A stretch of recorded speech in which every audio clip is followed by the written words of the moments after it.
인자야 내 발로 일어서라 내가 내게 말하리라 하시며 그가 내게 말씀하실 때에 그 영이 내게 임하사 나를 일으켜 내 발로 세우시기로 내가 그 말씀하시는 자의 소리를 들으니 내게 이르시되 인자야 내가 너를 이스라엘 자손 곧 패역한 백성 나를 배반하는 자에게 보내노라. 그들과 그 조상들이 내게 범죄하여 오늘까지 이르렀나니 이 자손은 얼굴이 뻔뻔하고 마음이 굳은 자니라. 내가 너를 그들에게 보내노니 너는 그들에게 이르기를 주 여호와의 말씀이 이러하시다 하라. 그들은 패역한 족속이라 그들이 듣든지 아니 듣든지 그들 가운데에서 선지자가 있음을 알지니라. 인자야 너는 비록 가시와 찔레와 함께 있으며 정갈 가운데 거주할지라도 그들을 두려워하지 말고 그들의 말을 두려워하지 말지어다. 그들은 패역한 족속이라도 그 말을 두려워하지 말며 그 얼굴을 무서워하지 말지어다. 그들은 심히 패역한 자라. 그들이 듣든지 아니 듣든지 너는 내 말로 고할지어다. 너 인자야 내가 너에게 내게 이르는 말을 듣고 그 패역한 족속같이 패역하지 말고 내 입을 벌리고 내가 내게 주는 것을 먹으라 하시기로 내가 보니 보라 한 손이 나를 향하여 펴지고 보라 그 안에 두루마치기 있더라. 그가 그것을 내 앞에 펴시니 그 안팎에 글이 있는데 그 위에 애가와 애곡과 재앙의 말이 기록되었더라. 아멘.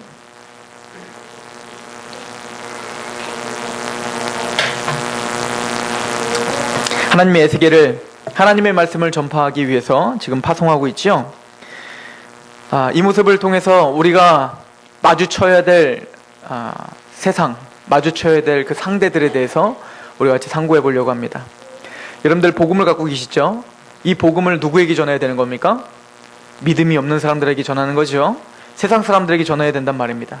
믿음이 없는 내 남편, 믿음이 없는 내 자녀, 믿음이 없는 내 친구들, 믿음이 없는 내 친척들에게 앞에 가서 복음을 가지고 전파해야 된다는 거예요. 그들의 특징이 있습니다. 그들의 특징은 뭐냐면 패역하였다 이렇게 말을 해요. 성경이 그들은 패역하고 나를 배반했다 이렇게 이야기를 합니다. 즉 하나님의 말씀을 거부하고 끊임없는 죄 가운데 살아가고 있는 사람들입니다. 하나님을 두려워하지 않고 하나님을 그 마음에 두기를 싫어합니다. 그래서 욕심으로 이기적인 마음으로 살아가고 있는 사람들입니다. 그 사람들은 하나님을 경배하고 하나님의 뜻 가운데 살아가는 게 별로 상관하지 않는 사람들이죠. 내가 좀 더 편하고 그리고 나의 어떤 유익에 맞지 않으면 과감하게 그 어떤 것도 취하지 않으려고 하는 사람들입니다. 그러나 오늘 우리가 성경을 상고해 볼 때 우리가 가야 될 사람들은 누구냐면 패역하고 하나님을 배반한 사람들이지만 에스겔은 지금 누구에게 보냄을 받았냐면 바로 이스라엘 백성에게 보냄을 받고 있어요. 이해가십니까? 나중에 하나님이 에스겔에 이렇게 말합니다. 야 인자야 네가 만약에 언어가 다른 민족에게 네가 갔으면 아마 그들은 돌아왔을 거야. 그런데 나는 그들에게 관심 있는 게 아니라 누구에게 관심이 있다는 거예요? 택함 받은 이스라엘 백성에게 관심이 있다는 거예요.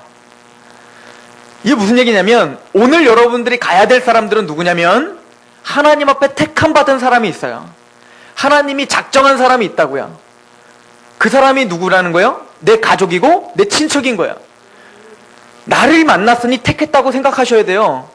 여러분들 전 세계에서 하나님을 믿는 제대로 믿는 민족이 얼마나 됩니까?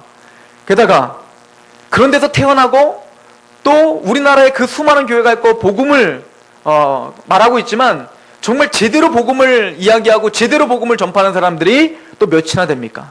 그런데 하나님이 누구에게 맡겨주셨어요? 제대로 복음을 알고 있는 여러분들에게 누군가를 맡겨주셨다면 그들은 택함받은 사람의 확률이 엄청 높은 거죠. 이해가십니까? 북한에 우리의 동포들이 그렇게 많이 죽어가고 있습니다. 그들보다도 여러분들이 지금 막닥들인 하나님이 여러분들을 파송한 그 사람들은 하나님의 택함 받은 사람일 것이에요. 요한복음에 보면 예수님께서 이렇게 말합니다. 내 뜻은 뭐냐면 나는 나의 것을 가지고 전하지 않고 나는 아버지의 뜻을 이루러 여기에 왔다. 그래서 무슨 얘기를 하냐면 요한복음 6장 37절부터 보면 나는 아버지께서 나로 보내주는 자는 다 내게로 올 것인데 아버지께서 나에게 보내준 그 택감 받은 사람은 내가 한 영혼도 잃어버리지 않을 것이다. 주님께서는 택함 받은 영혼을 잃어버리지 않을 거야. 그래서 하나님은 이방 민족들이 아닌 지금 누구에게 관심을 갖고 있다고요? 택함 받은 백성 이스라엘에게 관심이 있는 거예요. 그래서 에스겔에게 너는 택함 받은 이스라엘로 가라. 이 얘기는 우리에게 적용하면 우리가 지금 막다뜨리고 있는 그 사람들은 택함 받은 사람이라 생각하라는 거예요. 믿으십니까? 주님께서는 그 택함 받은 영혼을 반드시 구원해 주십니다. 이게 하나님의 열심이에요. 그런데 너무 재밌는 건 하나님께서 미리 경고를 하셨어요. 가라! 에스겔아 가라! 너는 나의 말씀을 들고 가서 전파하라! 복음을 전해! 그리고는 하나님이 그럽니다. 그러나 그들은 듣지 않을 거야.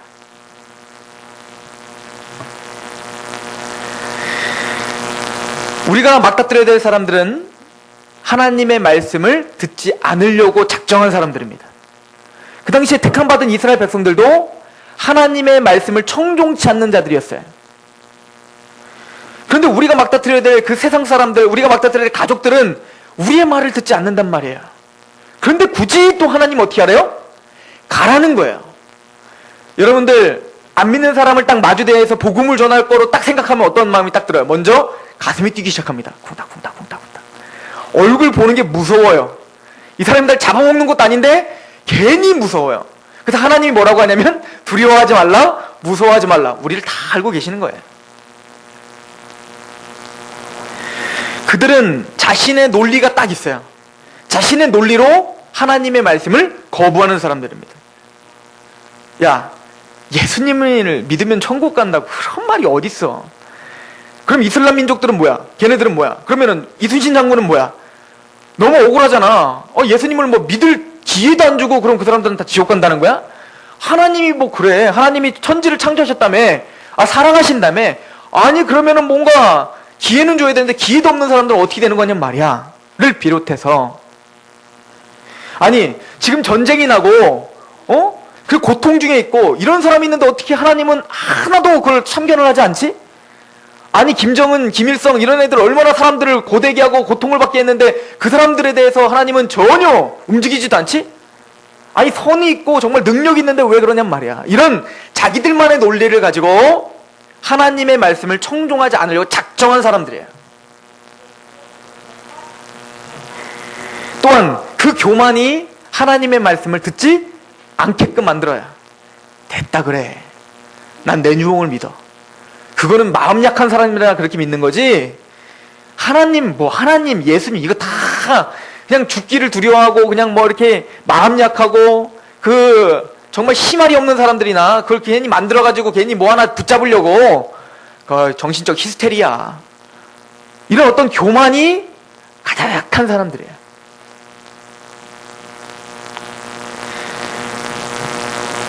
그들 앞에서 선포하는 겁니다. 그들 앞에서 선포해야 된다는 거예요.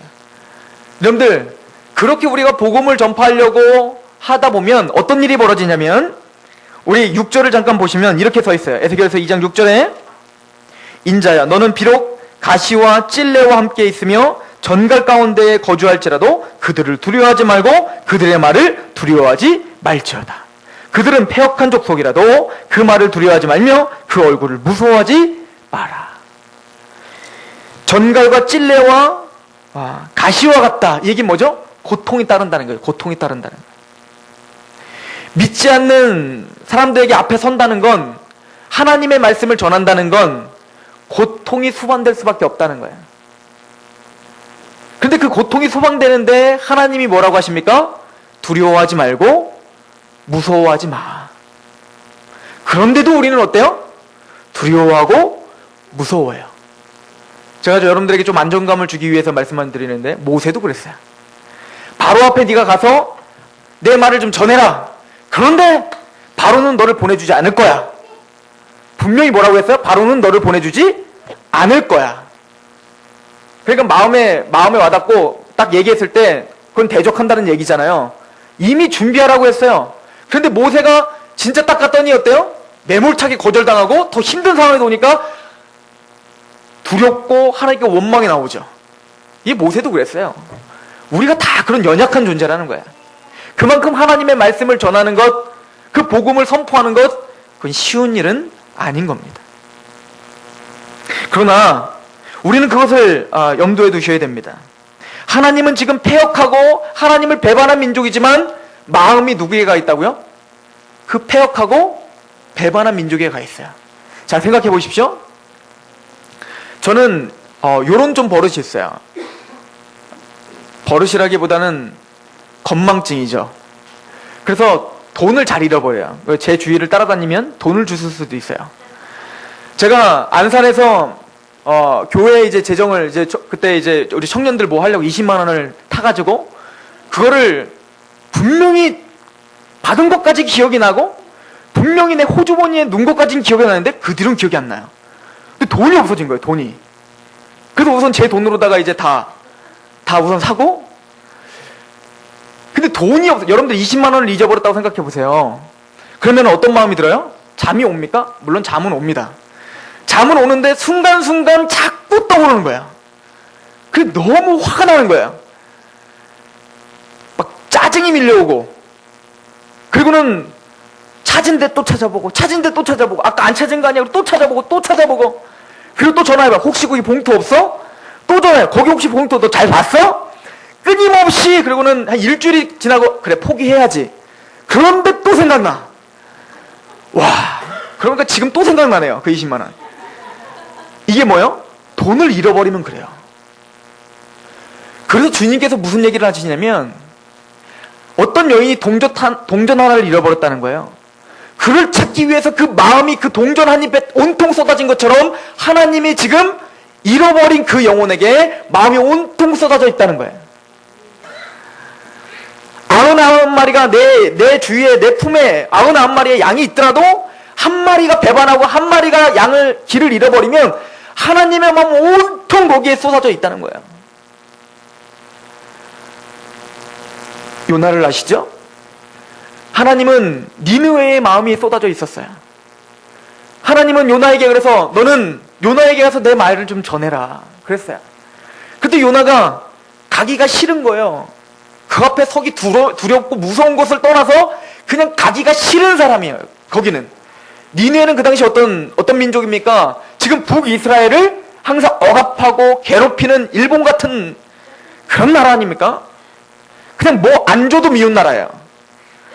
그런데 지금 요나에게 지금 어디를 가라고요? 니느웨를 가라는 거예요. 니느웨를 가라는 거예요. 하나님의 직접적인 음성을 들었어요. 우리처럼 무슨 말씀으로다가 서면으로 주신 게 아니라 니느웨로 가라 이렇게 분명히 말씀하셨는데, 그 똑똑한 말씀을 듣고도 요나는 어디로 가요? 다시스로 가겠다는 거예요. 다시스로. 가기가 싫은 거예요. 때로는 우리가 복음을 전하기 싫은 사람들이 있어요. 저만 있나요? 가끔 저는 얘라 지옥이나 가라 이렇게 진짜로 말은 표현하지 않지만 그냥 내 마음에 이런 놈들은 그냥 지옥 가버렸으면 좋겠다 이렇게 말할 수 있을 정도로 그렇게 내 마음을 휘벼 파고 이런 사람들도 있을 수 있다고요. 어찌 보면 요나도 그런 사람에게 가서 복음을 전하라는 거겠죠. 그때 요나는 어떻게 합니까? 불순종을 합니다. 그랬던 요나가 2차 저차에서 물고기 뱃속에 들어갔다가 나와가지고 이제 니느웨에 가서 복음을 전하러 갔어요.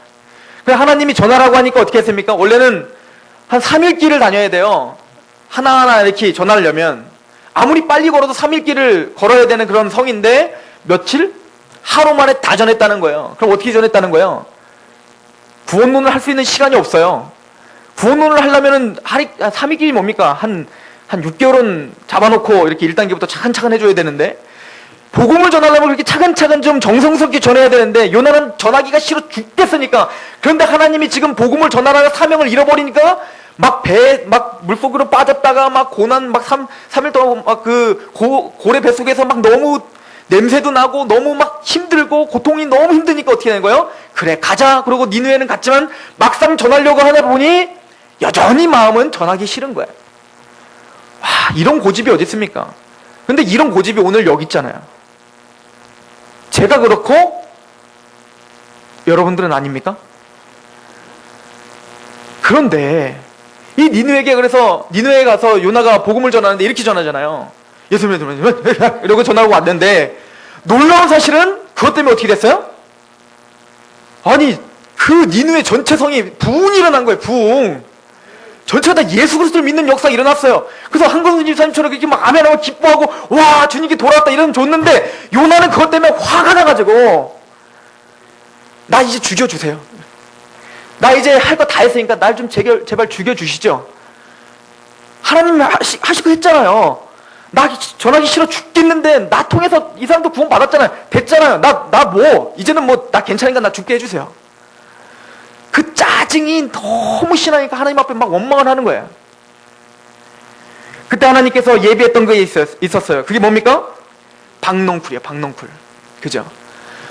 햇빛이 뜨거운데 박농쿨을 예배해 놓으시고 그거 들어앉으니까 너무 시원한 거예요. 막 잠도 오고 막 울다 막 지쳐가지고 잠이 들었는지 너무 시원하니까 좋다. 그런데 또 하나님이 뭘 예배하셨어요? 벌레를 또 예배하셔갖고 다 싹 갉아먹게 했어요. 그리고 또 뭘 예배하시면 동풍을 또 예배했다고 성경에 써있어요. 그러니까 그 뜨거운 동풍이 막 내리쬐니까 머리에 그 뜨거운 동풍이 막 탈모가 좀 있었는지 막 내리니까 너무 뜨거우니까 짜증이 이제는 막 머리끝까지 와서 어떻게 하죠? 하나님 왜 이런 걸 왜 이거 왜 걷어가는 거야? 이거 왜 합냐고 막 그러면서 막 짜증을 내기 시작한 거야. 그랬더니 하나님이 그럽니다. 야, 네가 박농쿨 때문에 짜증 내는 것이 합당하냐? 근데 요나가 뭐라고 합니까? 네, 죽어도 합당합니다. 죽어도 내 마음이 왔고. 그랬더니 주님께서 우리에게 그 요나에게 한 얘기가 뭐죠? 박농쿨 네가 심었냐? 네 것도 아니잖아. 네 것도 아닌데 그거 네 거 없어진 거랑 네가 무슨 상관이야? 하물며 네가 심은 그 박농쿨도 그렇게 귀하게 보이거늘 니느웨는 좌우를 분별하지 못하는 게 12만 명이나 있고, 그리고 거기엔 가축들도 많이 있다. 너는 그 박농쿨 하나, 지금 당장 네 머리 뜨거울까봐 그거를 그늘을 만들어주는 박농쿨 하나 없어진 것 때문에 온통 거기에 막 신경질이 나고 거기에 온통 마음이 짜증이 나고 있는데, 하물며 천하보다 귀한 그 영혼 12만 명이 니느웨에 있는데 넌 어찌 니느웨의 그 영혼들이 잃어버린 내 마음을 헤아리지 못하느냐? 이렇게 주님은 말씀하고 계신 거죠. 우리로 한번 얘기를 해보시면, 종성아 20만 원 잊어버린 게 그렇게 억울하냐? 네, 죽기보다 억울합니다. 그 20만 원이면 내가 뭘 해야 돼? 내 책을 몇 권을 살 수 있고 20만 원이면 내가 어디를 갈 수 있고 기름을 내가 몇 번이나 넣을 수 있고, 주님 이러깁니까? 솔직히 그 돈 네 거 아니잖아. 다 내 은혜로 지금 살고 있는 거잖아. 그런데 네가 수고해서 버는 돈도 아닌 그 돈도 없어져갖고 네 마음이 온통 거기에 뺏겨 있거늘, 하물며 내 택함 받은 그 백성들을 향한 내 마음을 너는 도대체 모른단 말이냐? 주님은 하나님의 마음을 품을 사람들을 찾고 계시는 거예요. 그러기 위해 오늘 누구를 세우시는 겁니까? 에스겔을 세우시는 겁니다. 모세라고 하는 이름의 뜻이 뭡니까? 물에서 건짐받은 자죠. 왜 모세를 기적적인 하나님의 은혜로 물에서 건져주셨을까요? 모세를, 이스라엘 백성들을 물에서 건지는 자로 세우시기 위함이죠. 왜 여러분들을 구원시켜 주셨습니까? 왜 저를 일으켜 세워주셨습니까? 참 신기하지 않습니까? 에스겔에서 말한 것처럼 우리가 만나야 될 그 세상 사람들은 마음이 강팍하고 교만하고 하나님의 말씀을 청종하지 않는 사람들입니다. 그 앞에 서기만 하면 내가 작아지고 항상 두려운 마음이 들고 무서운 마음이 드는, 그만큼 견고한 성을 갖고 있는 사람들입니다. 왜 내가 이렇게 믿음이 생겼을까? 나는 어떻게 일어났을까? 나는 어떻게 구원받았을까? 오늘 에스겔을 하나님이 근데 에스겔은 참 신기하게 일어나 가자 그랬더니 에스겔이 어떻게 해요? 마음이 열려서 예 그러겠습니다. 내가 가겠습니다. 적극적으로 그렇게 반응을 하는 거예요. 지금 다른 택함받은 민족들은 복음을 아무리 전해도 절대 그걸 받아들이지 않는데 에스겔은 달라요. 즉각적이에요. 이사야도 보세요. 야 누가 갈까? 그랬더니 이사야 어떻게 해요? 내가 가겠습니다. 내가 여기서 나를 좀 보내주소서. 이사야와 에스겔은 도대체 뭐가 달라서 어떻게 그렇게 겸손하게 하나님의 말씀 앞에 그렇게 일어날 수 있을까? 하나님은 에스겔에게 명령합니다. 너는 일어나라 라고 이야기를 해요. 우리 2장 1절을 보세요. 그가 내게 이르시되 인자야 내 발로 일어서라 내가 내게 말하리라 하시며 네 발로 어떻게 하라? 일어서라. 우리가 믿을 때 한번 생각해 보십시오. 어찌 보면 내가 믿은 거잖아요. 여러분들이 믿고 계시잖아요. 그죠? 예수님을 믿기로 여러분들이 결정하신 거잖아요. 어떤 사람들은 예수님을 안 믿기로 지금 결정하고 그렇게 강팍하게 살지만 여러분들은 여러분들의 발로 일어서셨잖아요. 예수님을 믿고 복음을 감격하고 내가 이 복음 가운데 평생을 내가 마음을 다하겠다라고 우리 여러분들 발로 지금 서 계시잖아요. 그래요. 그런 결단이 필요해요. 믿음이 필요하단 말이에요. 그런데 오늘 말씀을 보세요. 2장 2절에 보면 분명히 하나님이 네 발로 일어서라 하고는 실제적으로 일으키는 거는 누가 일으켜요? 에스겔이 일어나는 게 아니라 2장 2절 시작. 그가 내게 말씀하실 때 그 영이 내게 임하사 나를 일으켜 내 발로 세우시기로. 성경에는 두 가지 명령이 있어요. 주 예수를 믿으라. 그러면 너와 내 집이 구원을 얻으리라. 누구 보고 믿으래요? 우리 보고 믿으라고 촉구하는 거예요. 예수 그리스도를 믿지 않으면 지옥에 갑니다. 그러므로 당신은 예수님을 믿으셔야 됩니다. 복과 저주가 있습니다. 복과 저주가 있는데 그 복과 저주를 당신이 이제 택하셔야 됩니다. 지금 예수님을 받아들이고 영접하면 심판을 이미 받지 아니하는 것이요. 만약에 당신이 이 말을 듣고도 예수 그리스도를 믿지 않고 강팍하게 그렇게 서 있다면 이미 당신은 심판을 받은 겁니다. 누가 선택해야 돼요? 내가 선택해야 돼요. 내가. 그런데 실제적으로 우리가 구원을 경험한 걸 생각해보면 내가 결정할 수 있었던 것이 아니에요.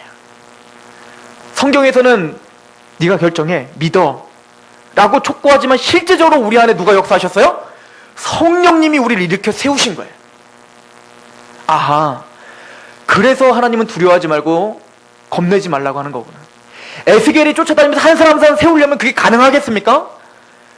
그런데 너는 듣든지 아니 듣든지 어떻게만 해라? 전하기만 해라. 그러면 그 다음 일은 누가 하시겠다? 성령님이, 하나님이 하시겠다. 에스겔에게 지금 그렇게 약속을 하고 계시는 거예요. 이스라엘을 구원시키는 것, 그것은 에스겔이 노력하고 에스겔의 어떤 그 열심으로 되는 게 아니라 에스겔은 단지 전할 뿐이에요. 그러므로 겁내지 말라는 거예요. 두려워하지 말라는 거예요. 어제 축구를 보신 분들이 누군지 딱 보이네요. 어제 축구를 보니까 저는 이제 6시에 딱 일어나서 어디가 이겼는지 한번 알아보려고 이렇게 보니까 안 나와요. 계속. 혹시 그래서 딱 켜봤더니 바로 승부차기가 딱 시작하더라고요. 그래서 저는 다 본 것 같은 느낌이 드는데, 제가 승부차기 할 때 막 다 이긴 다음에 막 혼자 막 하준이랑 제 아내가 자니까 막 떠들지 못하고 막 그러면서 막 우리 집 그 좁은 집을 막 몇 바퀴를 막 돌았거든요. 너무 좋아갖고 막 그러면서 돌아다녔는데, 더 기분 좋은 건 뭐냐면 그 끝나고 이제 막 또 하이라이트 보여주고 막 또 심판 판정 같은 거 보니까 아니 심판이 막 너무 불리하게 한 거예요. 페널티킥이 아닌 것 같은데 페널티킥을 준 것 같고 막. 그러더니 제가 속이 시원하더라고요. 그리고 하나님께 너무 감사했어요. 안 보게 해주셔서 감사합니다. 그거 봤습니다. 분통 터져서 그냥 잤을 거예요. 승부차기까지 못 보고. 그런데 그 다음에 뉴스에 보니까 이렇게 말을 하는데, 지금 영국에 있는 언론들도 지금 한국을 찬사가 굉장히 잦아돼요. 그리고 외국의 모든 외신들이 뭐라고 이야기하냐면, 홈코트에서, 영국의 홈코트였잖아요. 그 엄청난 관중들이 일방적인 영국을 응원하고 있는 상황이죠. 게다가 그 경기장이 천장에 있는 경기장이래요. 그러니까 우리나라는 거기에 적응이 잘 안 되는 경기장인 거예요. 그런 경기장에다가 게다가 심판도 자꾸 편파 판정하고 이런 여러 가지 악재가 있는 거예요. 꼭 찔레와 가시가 있는 것 같은. 그런데 그 찔레와 가시를 이겨내서 마침내는 승부차기 끝에 승리를 하니 그 영광이 하늘을 찌르더라는 거야. 그냥 잘해가지고 그냥 해서 이겼더라, 이거보다도 그런 여러 가지 악재가 있는데 승리를 한 그 영광과 기쁨은 기가 막히더라는 거예요. 이해가십니까? 왜 우리에게 하나님이 가끔은 가시와 찔레를 주실까요? 더 큰 영광을 위해서요. 여러분들, 죽어도 안 믿고 죽어도 안 들어갈 것 같은 그 사람이 보이는데, 그 사람을 위해서 계속 기도하고 하나님의 능력을 의지하고 우리가 끊임없이 기도하며 나갈 때 마침내 그 사람이 예수 그리스도를 영접하는 그 쾌거를 받다. 여러분들, 그 마음이 어떨까요? 하나님을 정말 어떻게 될지 모를 거예요. 막 하나님 앞에 막, 이해가십니까? 바울이 돌아왔을 때 생각해 보세요. 기독교인들을 죽이기까지 하는 사람인데 어떻게 예수님을 믿겠습니까? 근데 그 바울이 돌아오니 어때요? 제가 보기엔 하늘에 엄청난 축제가 일어났을 거예요. 때로는 우리에게 가시와 찔레와 같고 또 두려운 상대가 있을지라도 담대하십시오. 놀라지 마십시오. 두려워 마십시오. 그가 버림받은 자기 때문이 아니에요. 하나님은 여러분들에게 더 큰 영광을 보여주시기 위해서 지금 가시와 찔레처럼 보일 뿐입니다. 걱정 마시고 듣든지 아니 듣든지 전파하시기만 하면 됩니다. 이것이 성경이 우리에게 말씀하는 바예요. 성령님께서 세우십니다. 성령님께서 믿음을 부어주시는 겁니다. 고린도전서 4장 1절에 보면 우리가 하나님의 비밀을 맡은 자로 여길지어다. 그리고는 고린도전서 4장 2절에 맡은 자에게 구할 것은 충성이니라. 여러분, 씨 뿌리는 자의 비유 아시죠? 마태복음 13장에 보면 씨 뿌리는 자의 비유가 나와요. 무슨 비유요? 씨 뿌리는 자의 비유가 나오죠? 근데 그 씨 뿌리는 자가 조금 이상해요. 우리 김종희 장로님이 씨 뿌릴 때 절대 그렇게 안 뿌리실걸요? 옥토버섯에만 뿌리지 왜 그 씨가 아깝게 그냥 막 흩어 뿌리냔 말이야. 막 씨를 막 엄청 이상하게 뿌려가지고 옥토버섯에 떨어지고 막 길가에 떨어지고 막 무슨 막 가시덤불에 떨어지고 바위 위에 떨어지고, 여하튼 옥토밭에서는 열매가 나더라. 여러분들은 씨 뿌리는 자입니다. 옥토밭 골라서 뿌리는 거 아니에요. 우리는 옥토밭이 뭔지 몰라요. 때로는 이 사람이 옥토밭인 것 같은데 그런 사람이 더 힘들어요. 예수님 믿으십시오. 그러면 막 믿을 것처럼 다 해. 믿죠? 믿죠? 뭐 믿어야죠. 그리고는 안 믿는 사람이 너무 많아요. 근데 막 강력한 사람이 있어요. 강직한 사람이 있어요. 절대 안 믿어. 나한테 그런 얘기도 하지 마. 그럼 우리는 지레 겁먹습니다. 그런데 그런 사람이 한번 부러지면 고목이 부러지는 거를 확 부러질 수도 있어요. 그러니까 옥토밭이냐, 이게 돌짝밭이냐, 이게 가시덤불이냐, 그건 우리가 판단할 바가 아니고 우리는 어떤 자라고요? 씨를 뿌리는 자야. 하나님이 옥토밭을 만들어주셨고 하나님이 준비해 놓으신 밭이 있다면 30배, 60배, 100배의 열매를 맺게 되는 것 뿐이지. 이해가십니까? 우리가 옥토밭이 되려고 노력을 하시고 또 뭡니까? 우리는 씨 뿌린 자야 된다. 그래서 성경은 말한 거예요. 듣든지 아니 듣든지 선포하라. 그런데 왜 그럼 하나님 왜 그러시는 걸까? 아니 어차피 복음을 전했는데 안 들을 거면은 믿음이 안 생기고 뭐하러 전하라고 하냔 말이야. 차라리 하나님 앞에 딱 사인을 줘갖고 아주 그냥 딱 절묘하게 화살표를 유민님 위에 뿅뿅뿅 제 그러면 딱 가갖고 딱 가갖고 예수 믿어. 네, 그래, 교회 가자. 이러면 얼마나 에너지 소모도 안 되고 또 우리도 하나님을 더 신뢰할 수 있을 것 같지 않아요? 전했는데 막 면박당하고 이러면 참 너무 힘들잖아요. 막 의기소침되고. 근데 굳이 하나님은 왜 한 100명한테 전하면 한 명 믿을까 말까 하는데 100명한테 다 듣든지 아니 듣든지 왜 전하라고 하냐면 왜? 하나님은 우리가 복음을 전파하는 것은 단순히 이 사람이 구원을 받고 안 받고를 넘어서는 계획이 있어요. 첫 번째는 나를 향한 계획이 있어요. 나를 훈련시키고 또 나를 얼마나 복음을 가진 것이 값진 것인지 깨닫게 하는 은혜가 있어요. 그런데 오늘 에스겔서에서는 주되게 왜 그럼 듣든지 아니 듣든지 전해야 되는지 이야기를 하나 하고 있어요. 우리 10절을 같이 한번 읽어보겠습니다. 2장 10절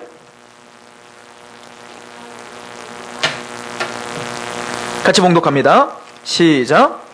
그가 그것을 내 앞에 펴시니 나 안팎에 글이 있는데 그 위에 애가와 애곡과 재앙의 말이 기록. 우리가 전파하는 거에 말씀에는 뭐가 들어있다고요? 애가와 애곡과 재앙의 말이다. 우리는 구원의 복음을 전하는데, 그런데 우리에게는 그게 기쁨이요, 축복이요, 행복이지만 이것을 받아들이지 않는 패역한 민족에게는 그게 뭐예요? 재앙이 될 거예요. 자, 무슨 얘기냐? 하나님은 마지막 심판 때에 여러분들을 들어서 심판하실 겁니다. 이건 또 무슨 얘기냐? 마태복음 12장을 보십시오.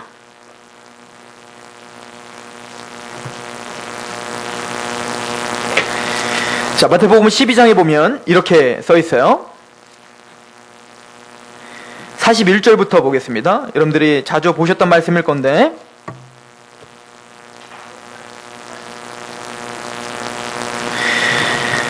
자, 우리 40절부터 같이 보겠습니다. 시작. 요나가 밤낮 사흘 동안 큰 물고기 뱃속에 있었던 것 같이 인자도 밤낮 사흘 동안 땅속에 있으리라.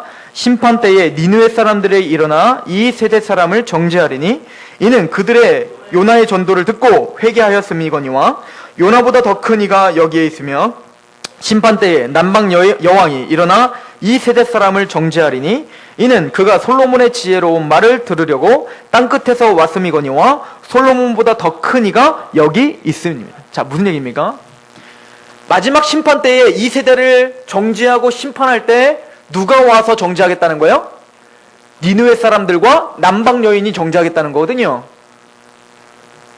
니느웨 사람들은 어떤 사람이야? 아까 얘기한 대로 요나가 대충 복음을 전했거든요. 제대로 전한 것도 아니고 이랬는데 많은 사람들이 그것만 듣고 어떻게 했어요? 예수 그리스도께 자복하며 회개하며 하나님께 나왔단 말이에요. 남방 여인은 어떤 여인입니까? 솔로몬의 그 지혜를 듣고 싶어서 그 먼 길을 어떻게 했어요? 마다않고 그 솔로몬을 만나기 위해서 자기가 직접 와서 그 지혜의 말씀을 들으려고 왔던 그 여인 구원받았나 봐요. 그 여인이 나중에 뭐예요? 정죄의 도구가 될 것이다. 자, 지금 이게 무슨 맥락에서 하는 얘기입니까? 그 많은 유대인들이 예수님에게 또 와서 뭐라고 하냐면, 주님, 표적을 보여주세요 라고 끊임없이 표적을 요구하고 있어요. 당신이 하나님인 것, 당신이 그리스도인 것, 당신을 믿어야 천국 간다는 것 도저히 우리가 믿겨지지 않으니 표적을 좀 보여주세요. 뭔가 보여줘 보세요. 요즘 이 시대가 하나님을 믿으라고, 예수님 믿으라고 할 때 뭔가 보여지지 않아서 그냥 도대체가 믿을 수 없다. 너는 참 바보 같구나 라고 말하는 사람들처럼 끊임없이 표적을 구하고 있었던 거예요. 그때 주님께서 나는 너에게 보여줄 표적이 없다는 거예요. 뭐밖에 없다는 거예요? 요나의 표적밖에 보여줄 게 없다는 거야. 그러면서 하는 얘기예요. 무슨 얘기일까요? 자, 오늘날 예수님이 이 땅에 오셨습니다. 그리고 예수님의 복음이 힘있게 전파되고 있어요. 만약에 이 시대에, 복음 시대에, 예수님이 있는 이 시대에 지금 복음을 전하고 있잖아요. 끝까지 패역하고 반역하고 하나님을 믿지 않는 그 사람이 하나님의 심판대 앞에 딱 갔다고 해봅시다. 그러면 그 많은 사람들은 뭐라고 할까요? 핑계를 댈까요, 안 댈까요? 되지요. 아니, 하나님, 이성이 있는 자로서 하나님이 조금 너무하신 거 아닙니까? 아니, 어떻게 아무것도 없는데 어떻게 믿습니까? 보여주지도 않고 표적도 안 보이고 어떻게 나보고 믿으라는 얘기입니까? 억울합니다. 난 걔네들이 좀 바본 줄 알았죠. 그럴 때 누가 싹 나오겠다는 거예요? 니느웨 사람이 딱 나오게, 무슨 일입니까? 이렇게. 남방 여인이, 왜 그래요? 그때 하나님이, 얘네는 그럼 뭐야? 얘네는 정확한 복음을 잘 들은, 제대로 막 엄청나게 막 듣고 막 엄청난 표적을 보고 얘네가 믿었니? 요나가 복음을 샹 전할 때 그걸 귀담아 듣고 거기 말씀에 순복한 거 아니냐? 그럼 얘네들은 엄청난 표적을 봤냐 이거야. 요나보다 솔로몬보다 더 큰 이가 너희 곁에 있거늘 너희는 그 예수님의 복음을 듣지 않았지 않느냐? 할 말 더 있니 이거야. 이해가십니까? 우리는 뭔가 봐서 믿은 사람입니까? 여러분들 뭔가 봐서 믿으셨어요? 이해가 막 됐어요 막? 아니에요. 뭔지 모르겠는데 십자가의 복음을 들으니까 그냥 믿어졌어요. 모르겠어요. 우리도 패역했고 우리도 하나님을 배역했는데 하나님의 명령이 너 일어서라! 복음을 또 구원받아라! 했는데 난 일어설 힘이 없었는데 성령님이 나를 이렇게 세워서 믿음이 생겼다고요. 그럼 얘네들은 뭐냐요, 얘네들은. 우리는 뭐냐요. 우리를 들어서 어떻게 하시겠다는 거예요? 그들을 말을 막겠다는 거예요.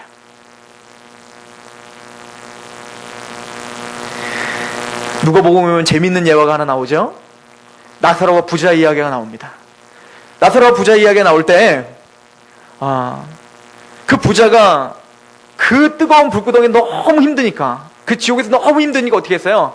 나사로 보고 좀 나한테 저기 물 좀 묻혀갖고 여기 입에 한 방울이라도 좀, 그 정도면 너무 고통스러운 거 아닙니까? 그럴 때 이제 그 부자가 그것도 안 된다고 하니까, 그래서 아마 지옥에 가면 지옥에서는 천국이 보일 거고 천국에서는 지옥이 안 보일 것 같아요. 그래서 지옥은 그걸 보면서 더 고통스럽고, 천국은 아예 고통이라는 게 없이 그런 곳인 것 같아요. 그 예화만 예수님의 비유를 통해서 보면. 그러니까 이 지옥에 간 사람이 어떤 마음이 들까요? 아브라함이요, 나 잠깐만 나갔다 오면 안 될까요? 왜? 우리 가족들이 예전에 나처럼 이 지옥이 있는지 모르고 여전히 배역하고 그렇게 폐역하고 사는데요? 안 돼. 그러면 나 말고, 그럼 나는 어차피 지옥에 살아야 되니까 나 인정.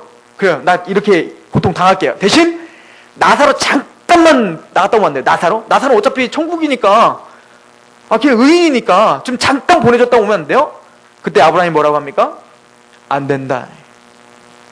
그들에게는, 세상 사람들은 이미 모세와 선지자들이 있다. 누가 모세와 선지자입니까? 여러분이요. 여러분. 그리고 뭐라고 합니까? 그 부자가 이렇게 질문합니다. 아브라함, 아니 그 모세와 선지자 나도 안 들었다니까요. 그거 안 들리더라니까요. 근데 죽었다가 살아난 사람이 나 천국 봤어, 지옥 진짜 있던데? 너 안 믿으면 안 돼. 그러면 다 믿을 거 아니에요. 그러니까 좀 한번 좀 살려주시죠. 무덤 막 파헤치고 나가갖고 그러면 다 믿을 거 아닙니까? 그럴 때 주님께서 이렇게 얘기합니다. 아브라함이 모세와 선지자들에게 듣지 아니하면 비록 죽은 자 가운데서 살아나는 자가 있을지라도 구원함을 받지 아니할 것이다. 무슨 얘기죠? 여러분들의 말을 듣지 않는다면 아무리 엄청난 기적이 있더라도 그 사람은 믿지 않는 사람들이에요. 근데 우리는 너무 착각해요. 뭔가 보면 믿음이 생길 거라는 착각을 해요. 아니에요. 복음은 무식하게 전하는 거예요. 복음은 이해가 되는 게 아니에요. 복음은 설명해서 뭔가 납득시키는 게 아니에요. 복음은 선포하는 거예요. 듣든지 아니 듣든지. 그래서 오늘 본문을 잠깐 보고 우리 정리하도록 하겠습니다. 에스겔서 2장에 가보시면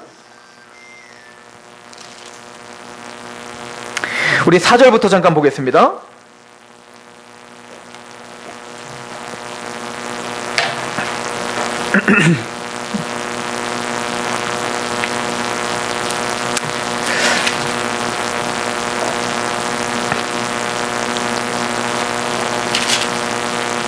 이 자손은 얼굴이 뻔뻔하고 마음이 굳은 자니라. 그래요. 그 사람들의 특징이죠. 뻔뻔하고 마음이 굳어 있어요. 내가 너를 그들에게 보내노니 너는 그들에게 이르기를 주 여호와의 말씀이 이러하시다 하라. 그들은 패역한 족속이라. 그들이 듣든지 아니 듣든지 그들 가운데서 선지자가 있음을 알지니라. 그들 가운데 누가 있다는 걸 알지니라? 선지자가 있음을 알지니라. 그 선지자가 누구라는 거예요? 저와 여러분들이야. 하나님이 여러분들을 생명의 도구, 심판의 도구로 사용하고 계십니다. 두려워 마시고 하나님 앞에 담대하게 듣든지 아니 듣든지 복음을 전하는 저와 여러분이 되길 소망합니다. 왜요? 하나님은 에스겔을 성령님으로 이렇게 세우신 것처럼 우리를 성령님으로 거듭나게 하신 능력의 역사를 체험한 자들이기에 우리가 하나님의 말씀을 전파할 수 있는 특권이 있는 줄 믿으시기 바랍니다. 기도하겠습니다. 아버지 하나님, 너무나 감사합니다. 우리가 마주해야 될 대상, 하나님이 우리에게 다시 경고하신 것처럼 그들은 뻔뻔하고 마음이 굳어 하나님의 말씀을 들으려 하지 않는 자들입니다. 그들 앞에 섰을 때에 하나님이 우리에게 행하신 그 역사를 찬양합니다. 우리가 무엇이기에 하나님의 말씀을 듣게 하셨습니까? 우리가 도대체 무엇이길래 하나님의 그 아들 되심을, 예수 그리스도의 그 십자가의 사건을 이렇게 감격스럽게 눈물을 흘리게 만드셨습니까? 아버지여, 너무나 감사합니다. 주 하나님이여, 우리가 정말로 우리가 지금 서산 땅에 이곳에 발을 붙여 하나님의 생명의 도구요 심판의 도구로 사용되기로 아버지 우리가 결정하오니 우리를 사용하여 주시옵소서. 특별히 하나님의 복음을 듣든지 아니 듣든지 선포하며 하나님의 말씀을 듣든지 아니 듣든지 이야기하는 그런 귀한 성도들이 될 수 있도록 인도하여 주시옵소서. 그렇게 하시 하나님을 찬양하며 예수 그리스도의 이름으로 감사하며 기도하옵나이다.